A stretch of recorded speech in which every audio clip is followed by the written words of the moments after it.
is Richard Jerram, who's Chief Economist at Bank of Singapore, joins us right now. Richard, good to have you on the show. What is the near-term outlook looking like for the last month of this calendar year? Well, I think globally it looks like it's going to be okay. I think there's no big surprises to come on the macro front. I think the policy settings are fairly clear. The data seems to be fairly stable in most of the countries. I think in the case of India, it does look as if those problems of the summer have diminished. I think partly thanks to the central bank action. So you can hope for rather more stability there as well. Richard, for the moment it appears that money managers are convinced that the growth now will not come from East, which is emerging markets. In fact, growth will now come from West.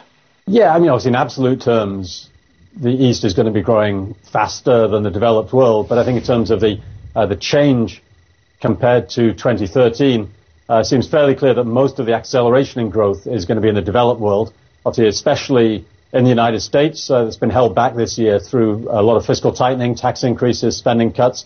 So the US should grow faster. And we've already seen Europe coming out of recession and Japan responding to some of the stimulus involved in Abenomics. So I think right across the developed world, you're seeing much brighter prospects in 2014, whereas in the emerging markets, there are still plenty of countries out there with structural problems or with short-term cyclical problems. So it's hard to see as much of a pickup in growth in the emerging world. Where does it leave the world of commodities, where there's much talk about overcapacity? So, starting off with, of course, your broad view on crude, your view on the safe haven asset that's gold, and also base metals. Yeah, it's obviously not a particularly positive outlook for commodities. If growth is centered on the developed world, that's relatively light in terms of the commodity inputs into that. And if you have any belief that China is going to be rebalancing or even just slowing down, that's fairly negative for the commodity universe. In terms of crude oil, the other thing to look at is the US-Iran accord that we saw last weekend. Not necessarily going to result in a big increase in supply anytime soon, but I think it certainly takes out the risk of some sort of real meltdown in a geopolitical sense that could spike prices higher. So at the margin, that should be negative for crude. We think crude will trend down over the next 6 to 12 months.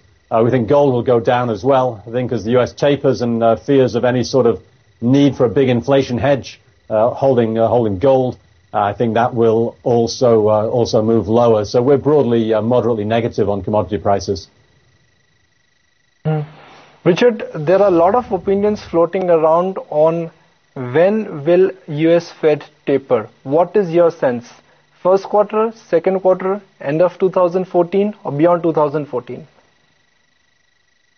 Yeah, it seems from the comments from Fed officials, they're really quite eager to begin to taper. I think they need to show that the economy is clearly better than it was in September when they decided not to taper. So I doubt if they're going to be able to taper by December or January. To me, that points to March as being the time when they start to taper, to cut back on liquidity injections.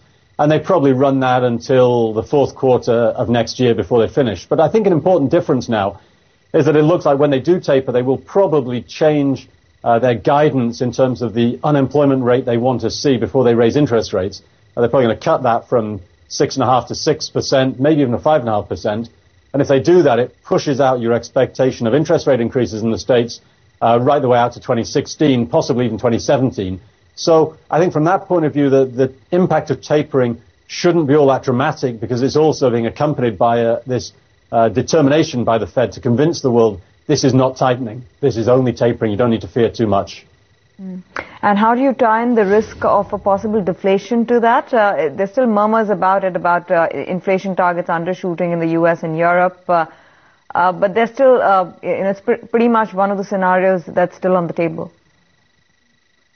Yeah, I think we still have to pay attention to the risk of deflation. I mean, clearly in Europe, it's been undershooting quite badly in the past 6 months, even though the economy has been recovering. So something's going wrong there.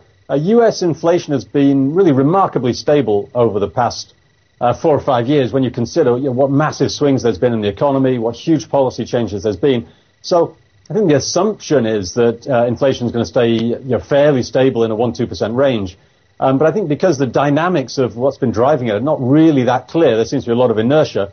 I think you have to pay some attention to risks on both sides for inflation. Of course, inflation starts to get out of control. that's a problem for policy. If it starts to undershoot, that's a problem in terms of managing real interest rates and managing the recovery. So I think there are some two-sided risks in terms of the inflation outlook.